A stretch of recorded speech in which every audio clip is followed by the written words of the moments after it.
All right. Well, we're live. Welcome back to Chicago Landlord Secrets. I'm your host, Mark Ainley. With me is Tim Harstead. And Tim, man, I thought we weren't going to get to record this week, but we did. And I'm happy we're squeezing in. We're now, I think, at week 15. Yep. Very cool. Very cool. So I got the opportunity to spend 3.5 days with you in New Orleans at our industry's annual conference. It's NARPM, National Association of Residential Property Managers, for those that don't know. And anybody is welcome there. It's more for third-party managers, but we got to hang out for 3.5 days in New Orleans. Never been there. That was exciting. And got to talk about property management like we do on here, but also kind of the future property management. Like, what were some of the takeaways you had from this trip? I think, and we've been talking about it a little bit here, but I think AI is definitely coming. Just the amount of vendors selling things that are AI powered. I think in the next 5 years, AI is gonna, not just property management, not just real estate, but I think everything is going to be AI powered at least. Still need a human to intervene, but it's going to be AI powered. So I think that was a big one. How about for yourself? What do you think? What was your biggest takeaway for people in the landlording industry?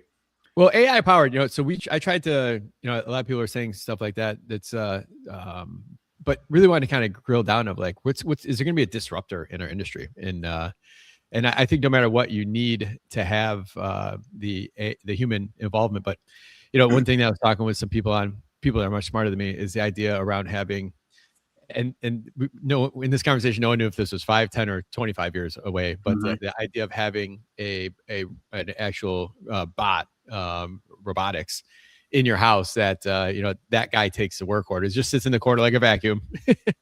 But or plugged in, but when a work order has to happen, that's the first person that goes and tries fixing something. Obviously, he can't go to the store, but he can go online, order parts that get delivered to. So that was something that's interesting. Now, my first thing was like, well, yeah, how's he gonna get online? Or then you got to wait 2 days for parts. And another conversation I had with somebody, and this was obviously not property manager, but this is kind of where the world's going.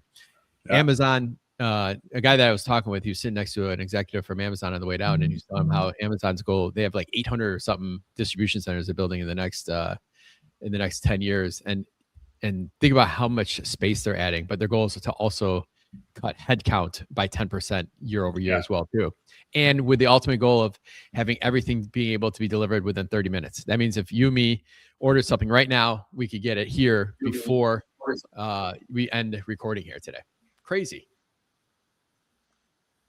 Right, that's our new goal, Mark. We're not gonna miss a week until that happens, and we can order something live and get it. That's our length goal.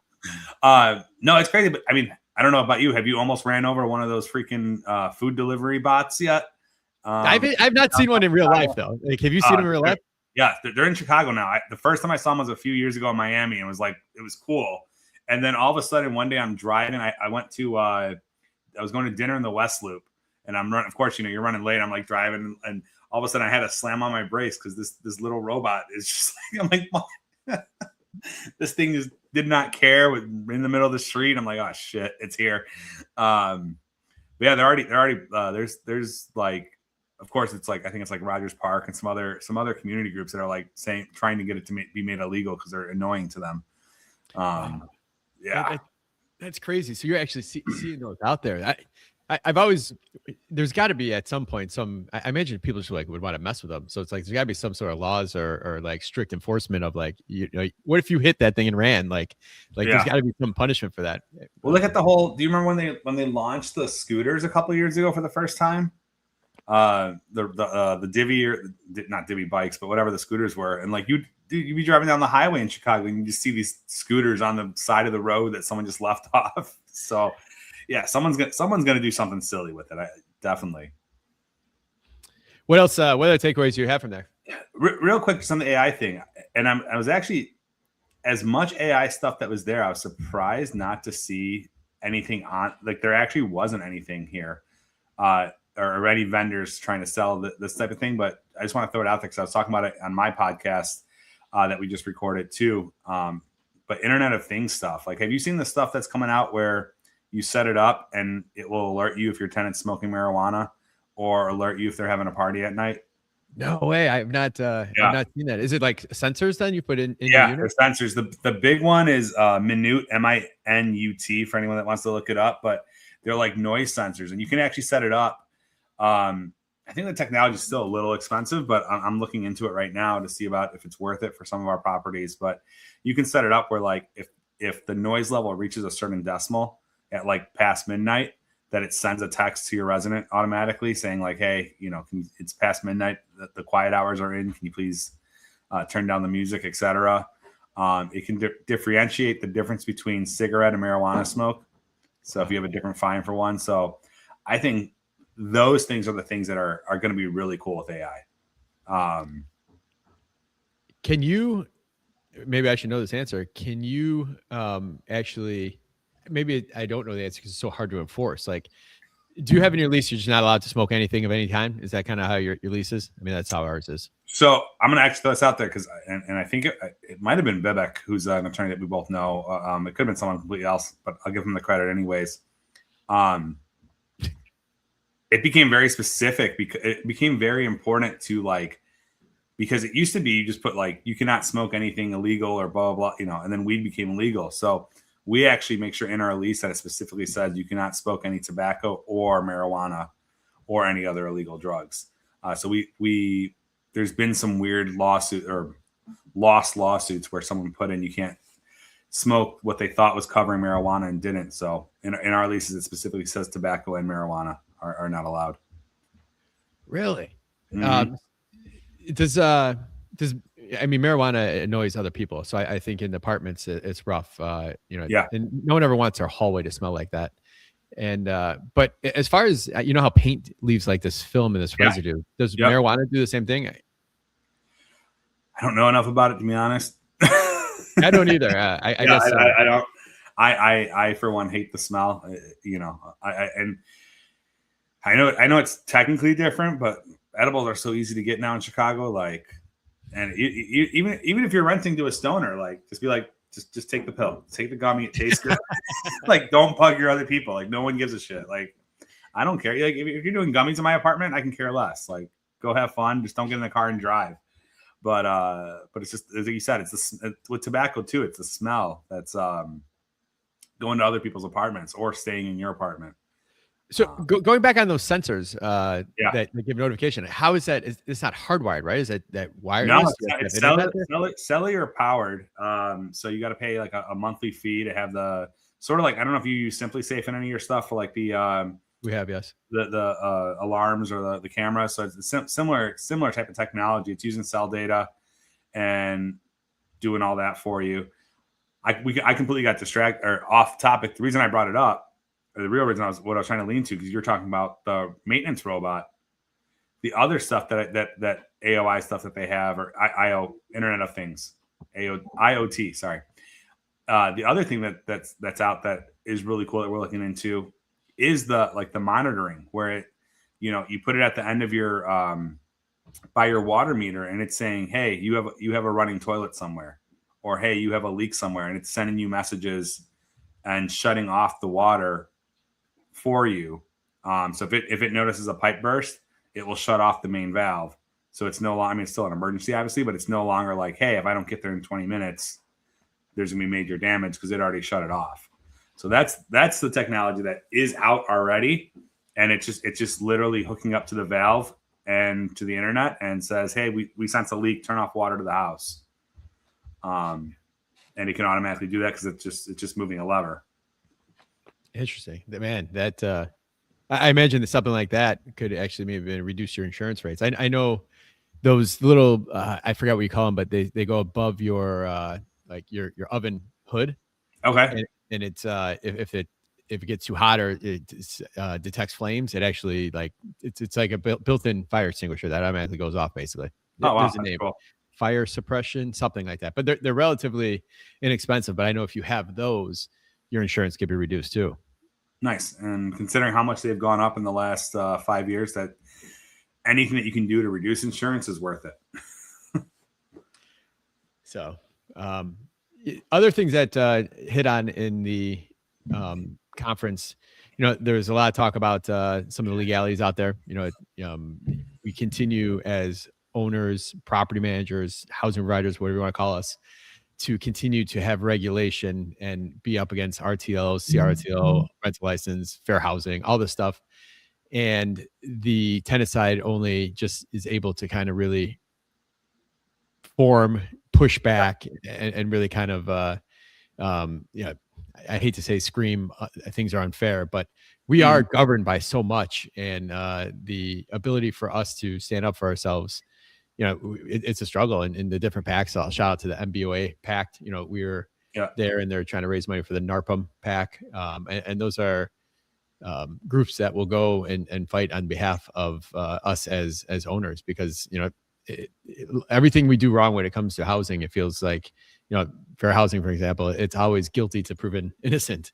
And there's just more and more of that these days. And, some neighborhoods are known for it even more, or some cities, in Evanston's like that too, where we just have to be careful more and more. So my biggest surprise on that talking, I expect it to find our people when it comes to these laws, which when I say that, I mean California, Colorado, and New York City. I tend to lean on them because they're usually ahead of us on being super tenant. Like if we get a new law that like is bad for landlords, California or Colorado probably had it before us for years. Yep. My biggest shock, who's had something similar to this for a couple of years now? Oklahoma, apparently. Oh, really? Yeah, I was talking to Second Nature on it because they Second Nature is a company that does different packages that they help to sell it to tenants and everything like that, and get them their filters and all that stuff, and they do pest share. And yeah, Oklahoma, so they're trying to figure out how to stay alive, just and make sure that they can still sell their stuff. But I was surprised to hear that it's not just the quote unquote blue states. All these states, even the ones that we look at and go, oh, that's a red state, they're always gonna be landlord friendly. The tenants are starting to win leverage over there, which is really going to make it hard for us to ever get that leverage back here.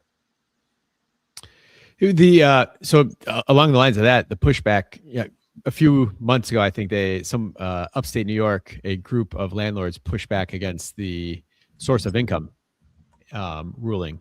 And because they, just like Illinois, where you can't, it's called source of income, but really for all of us on day to day ends up being, you can't discriminate against Section 8, or you can't say no Section 8. And New York passed something similar, and a group of landlords pushed back, and the court actually accepted it. So a property manager in California got hired a law firm to do the same thing in his jurisdiction as well too, to say that that's unconstitutional. And it was basically saying that if I can't discriminate against source of income, but by accepting that and not discriminating source of income, I'm opening myself to be forced to have my property inspected. Right. And that ends up being unconstitutional or something like that. There's some sort of spin on that. So that's all new just in this last week as well too. So I'm curious to see. We went from New York to California, which are two states that you don't see those things pushed back on that often. That I wonder if at some point Illinois could push back on that as well too. So here's my question, and I haven't read through any of this yet, so I'm leaning on you here, but I'm curious. The first thing that pops into my mind, if they're suing based off of inspection, does that mean, is there another lawsuit to come on all these villages? And I don't know if you guys have been following, but one of the things that Chicago, or at least Johnson's trying to do, is force rental inspections citywide, not just for CHA but for market tenants. If you want to rent your property, you got to go pay the city $50 to have an inspection and get occupancy. Do you think that would lean into that, where if that starts winning, now we're fighting that too and saying, hey, you can't come into my property and inspect it? Or do you think it's I think because it's double, two things you're having to accept. You have to, by forcing me to say I have to take this type of tenant, you're now forcing me to do inspections. I think that's where they get their leverage. Okay. On the rental license thing, the rental license, I was explained to me in the past, and it totally makes sense. And I've felt a little better about it since I've heard it this way. But you go in any of these cities, you go open a business, you need an occupancy permit. And make sure that they'll come through once a year or twice a year, make sure everything's good. And I think that's what we experience with the rental license and those inspections. Similar to that, we pay a fee for it, but you are, as an owner, you are operating a business. Mm-hmm. And I think that's how. I don't think that will ever go away anytime soon. Gotcha. Any other takeaways not necessarily. Obviously, there was some stuff that we took away that are more for property management companies, but for landlords that are listening, I got one more. If you don't, go on.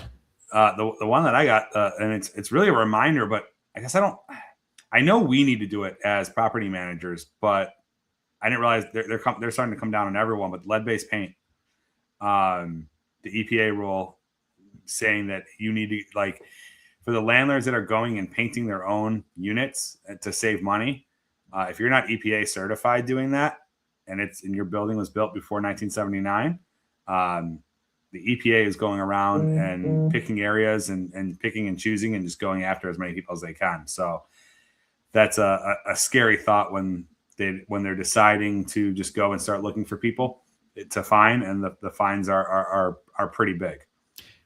This is a scary topic, and when you say the fines are really big, you are not exaggerating. It's thousands and sometimes tens of thousands of dollars per violation per day.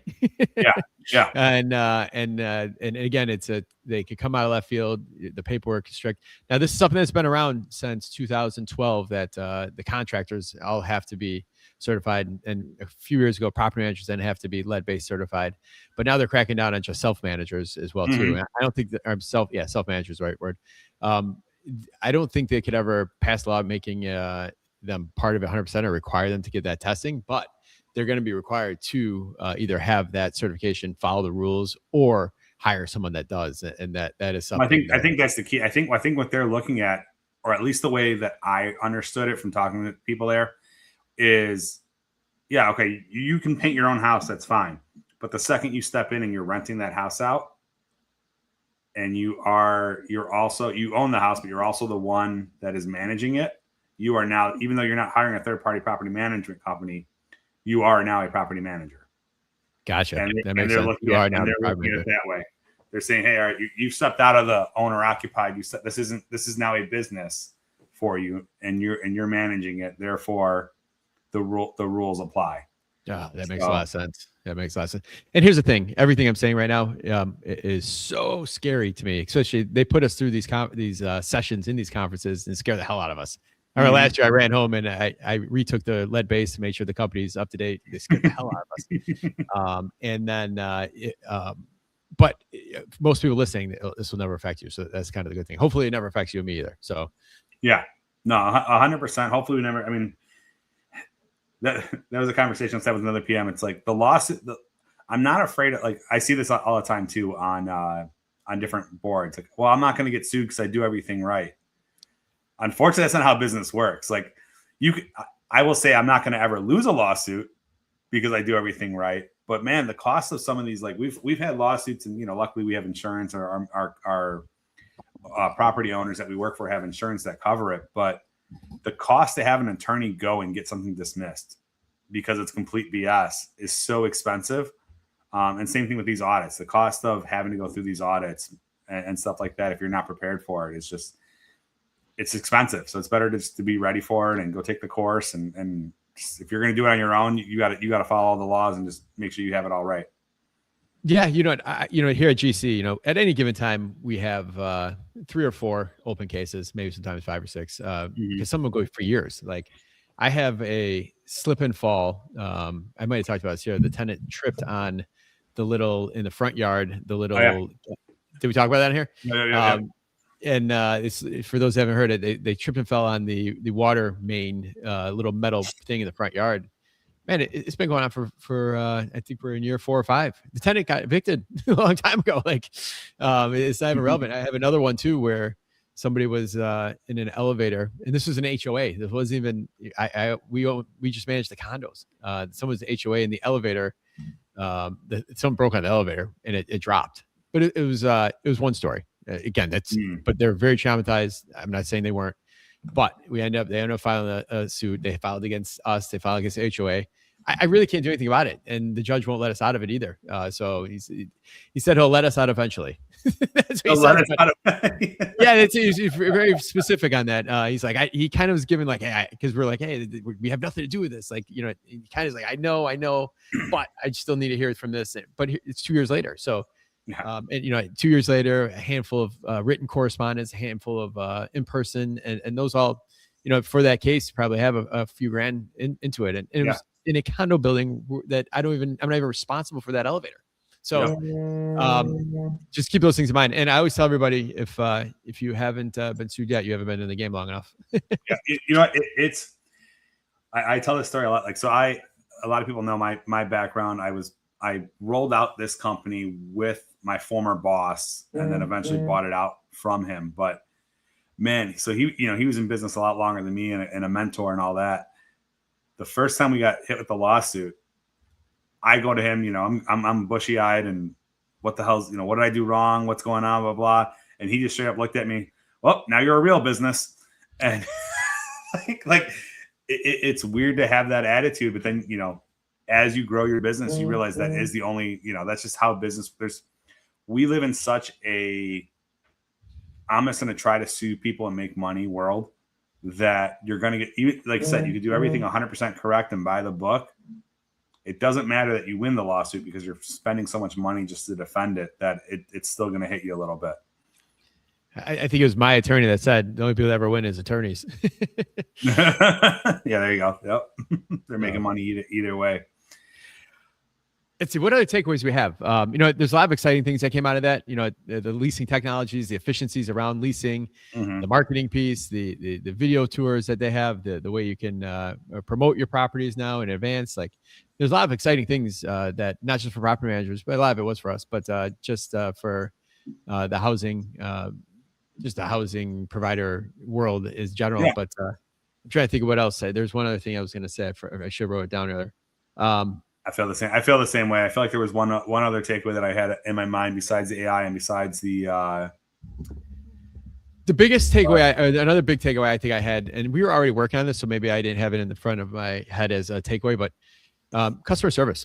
At the end of the day, we are all, I don't care if you have one property, you have 100 properties, or you're a property manager, or you close your first property next week.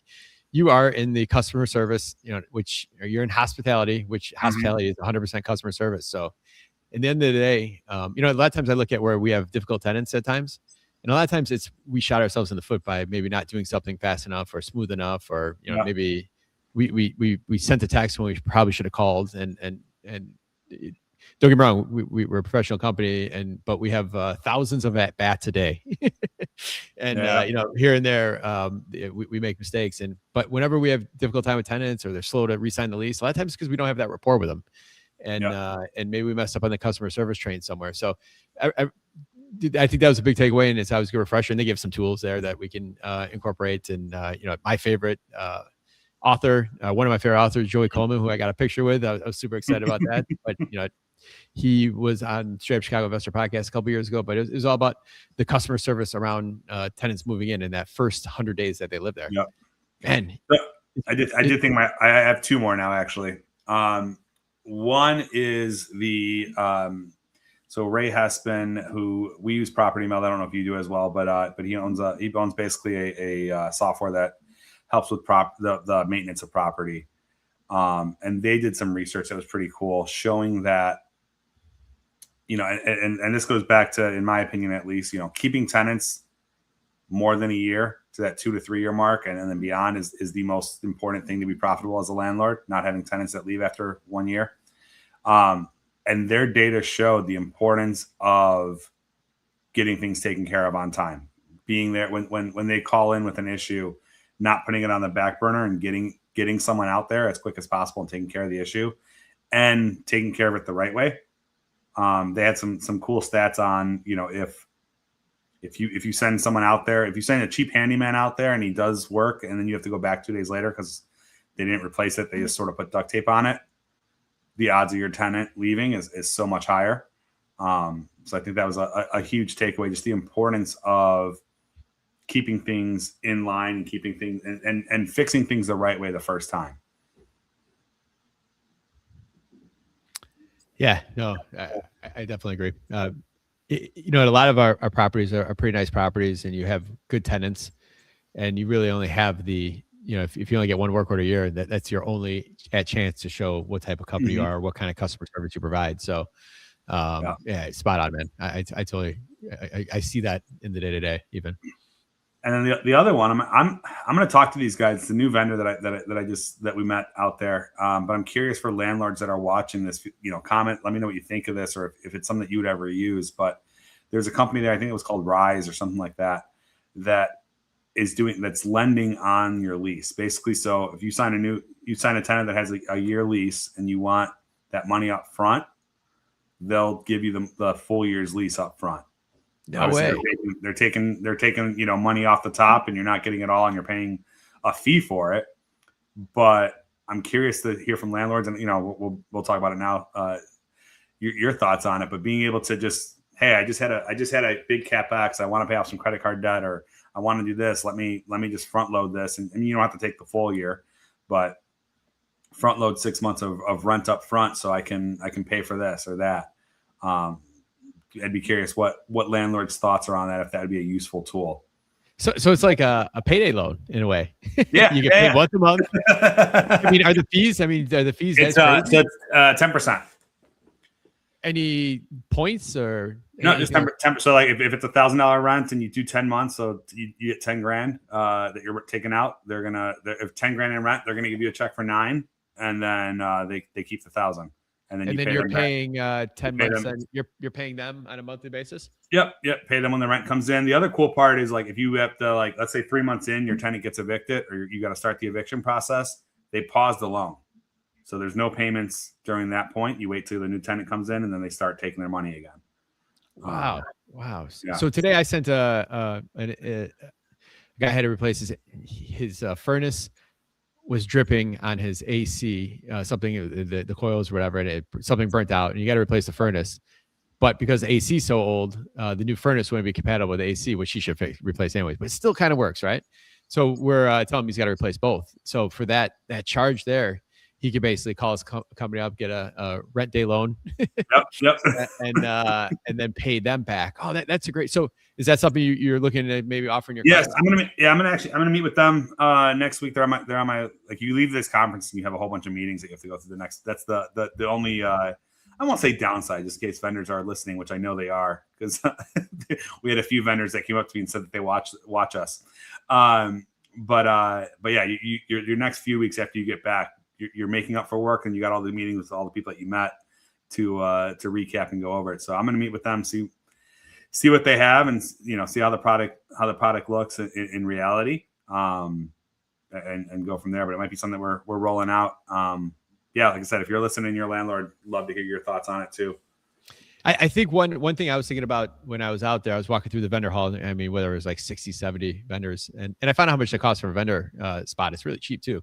But one thing I was thinking about is we have like I do an episode or a series or maybe once a week we have like the property management tool of the week or whatever, something that cross over from self-managers and us that we can use. So maybe that's something that we start doing next week, and just kind of have one a week or whatever. Yeah. I mean, if you want, we can let me dig. I'll dig more into the one I was talking about, the Minut, Minut. I don't know how you want. I'll learn how to pronounce it next week, and we'll deep dive into that a little more, because that's a cool tool. Just being able to check leaks and being able to make sure your tenants are following the rules and all that stuff is pretty cool. Sweet.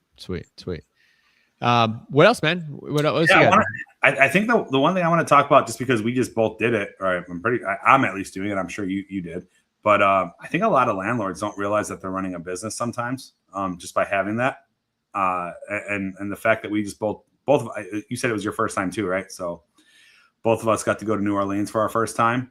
Yep. And that's all a tax write-off.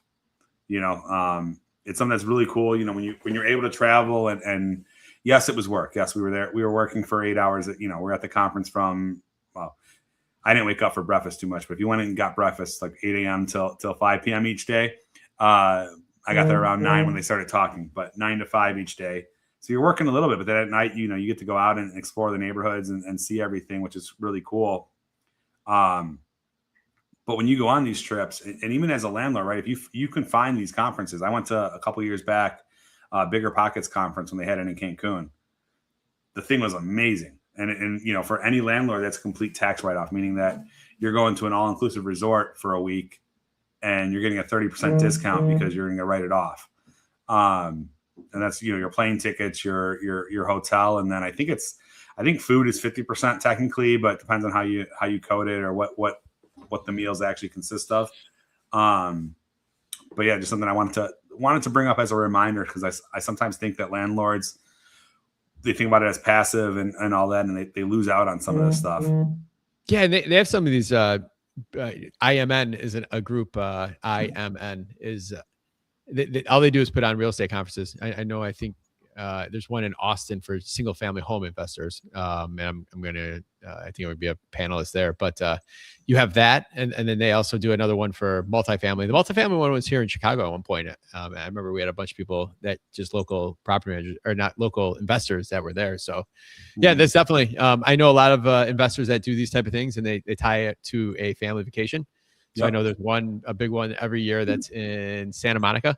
So they will bring their families out there, and maybe 9 to 5 they go hang out there, and then at night they go spend time with the family. A lot of people will go.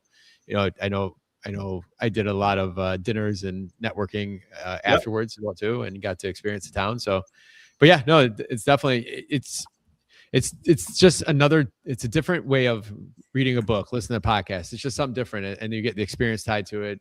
I know some people don't like the overwhelmingness or might be afraid to, but man, it's just a different way to grow yourself.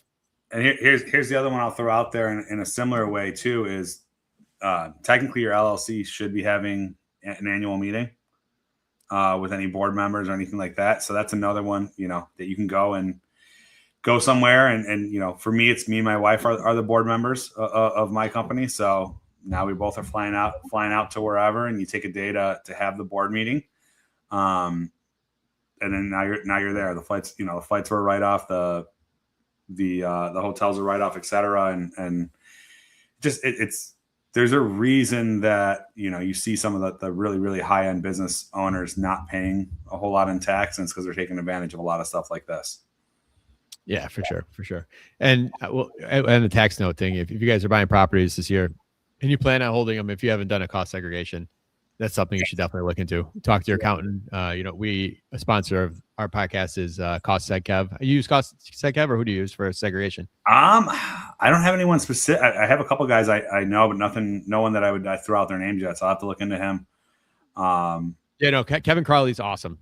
He's entertaining, but he's done 2 for me this year. My first 2 I've ever done. We've done don't get me wrong, we've done a couple on the commercial buildings in the past, but it was out of my hands. I didn't control it, but he's definitely gonna do this stuff in the future for us, and he ends up giving you multi-property discounts and all that as well too. So nice. Yeah, and for those that don't know, I mean, basically if you don't do a cost segregation, you can write off 1/27th of the property value. Not about it, you got to subtract the land, all that stuff, but you're saving a little bit over a long run.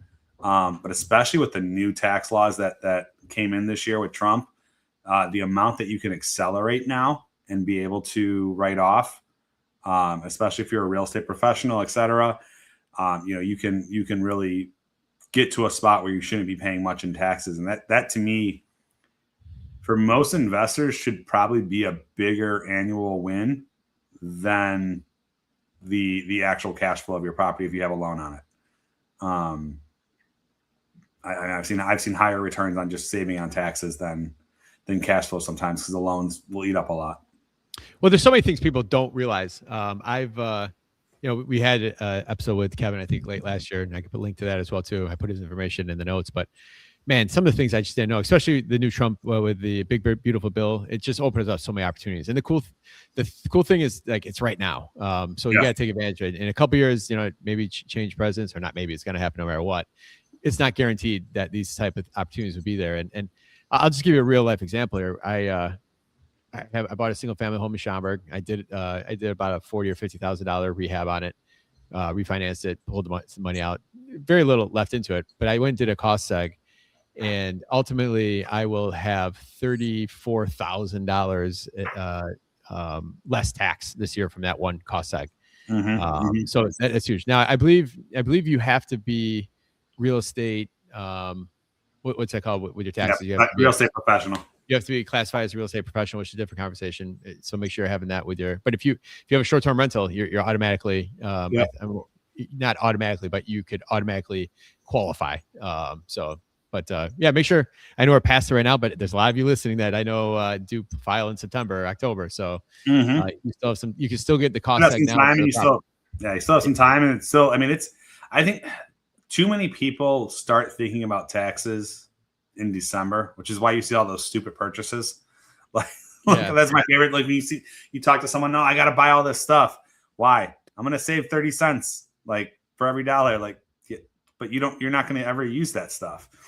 Yep. But if you start to like plan your taxes now and work it out now, I always meet with my CPAs during the summer. I mean, we meet during tax season too, but like during the summer is when we're actually doing planning and saying, hey, okay, let's get rid of this asset. Let's add this asset. Let's figure this out. How are we going to get you down to the lowest amount of taxes possible? And a lot of that it's hard to do if you're only thinking about it in December and April. Yeah, no, for sure. We had another good episode with Ryan. You friends with Ryan Backey? Yeah. So we had another good episode. That guy's good talking about the strategy of your taxes versus just this is your he thinks with people or in public outside of the just the annual tax return like you're mentioning. So yep. No, for sure. So especially when you start talking about LLC, like different LLC strategies, different things there. There's just things that you have to structure ahead of time. And so I think if you're at a point in real estate where you're starting to build assets and you don't have a CPA that you're working with on a regular basis and actually planning, sometimes I think people look, it's the 9 to 5 worker goes, it's January. Let me find a CPA really quick. And I'm going to give them these documents. And they're going to run it. When you become a business owner, and again, I use that as if you own 2 or 3 properties, you should be thinking of yourself as a business owner at that point. Yeah. Or even worse, in January, they're like, I got to do my own taxes. That's the one. I talked to a guy. I talked to a few people like in December, January, like, I'm thinking about doing my own. I'm like, man, you've owned a 3-flat for one guy was like, you own a 3-flat for 3 years and you're looking to buy a 16 unit. You're still doing your taxes. Like this guy it's not like he had a finance background. He like literally. Yeah, no, he's struggling through it and probably leaving a lot of money on the table. He bought and sold cars for like a trade. Like he's kind of a classy car salesman, but I guess part of it ends up being is like, yes, you might be doing your taxes right. You might be doing them legally, but are you doing them efficiently? And are you stepping over, how does it say? I love the saying, you're stepping over dollars to pick up pennies. And, that $750 tax bill from your accountant, it's a small dollar amount to what they should be able to make sure you're accounting for. Yeah, no, absolutely. What else, man? We got a couple more minutes here before we wrap. What else we got? We talked about New Orleans. I will say publicly, I'll never go back there again. I think I had my. Dude, I told my wife the same thing. I was like, it was fun. Like, I think 23-year-old me would have loved it. Oh yeah. I'd be back there next weekend already with other friends. Right. Yeah. If I was 23, it would have been great.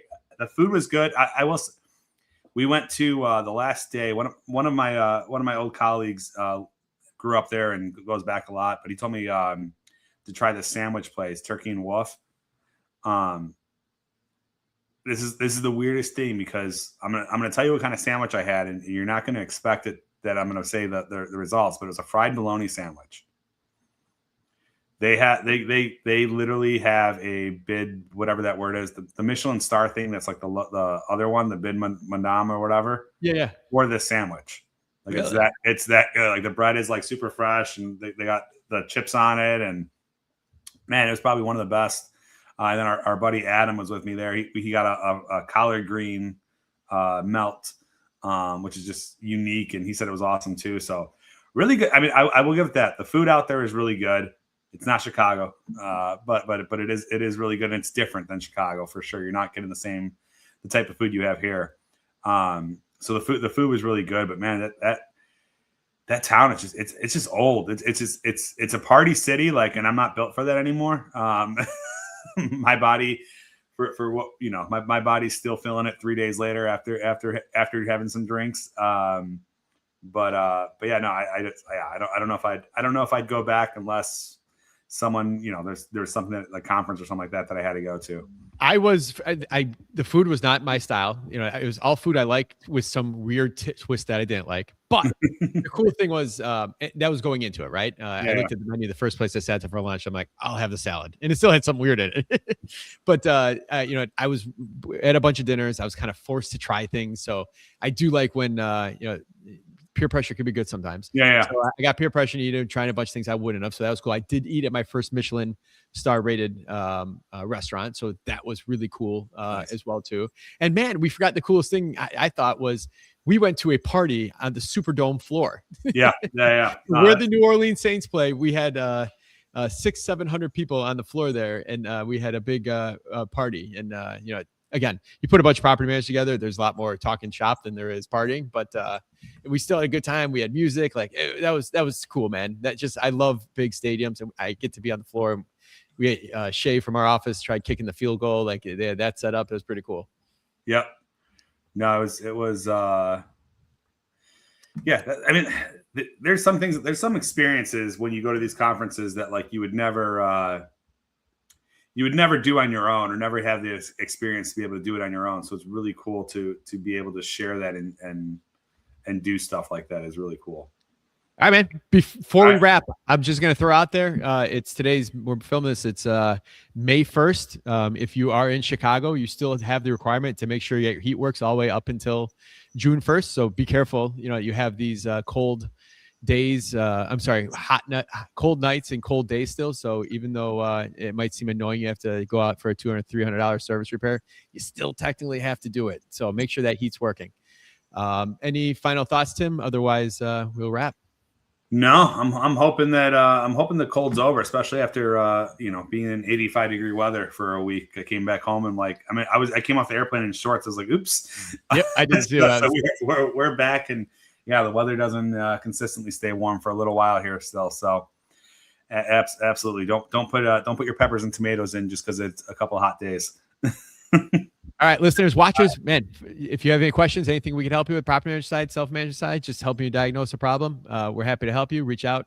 You got Tim. He's at chicagostylemanagement.com. Obviously, you can find him on, he's all over TikTok and Instagram as well, too. You can find me. I put my handle there for Instagram, but I'm very Googleable. So you can find me for the most part as well, too. So everyone, we look forward to seeing you next week, and talk to you soon. All right, guys. Have a good one.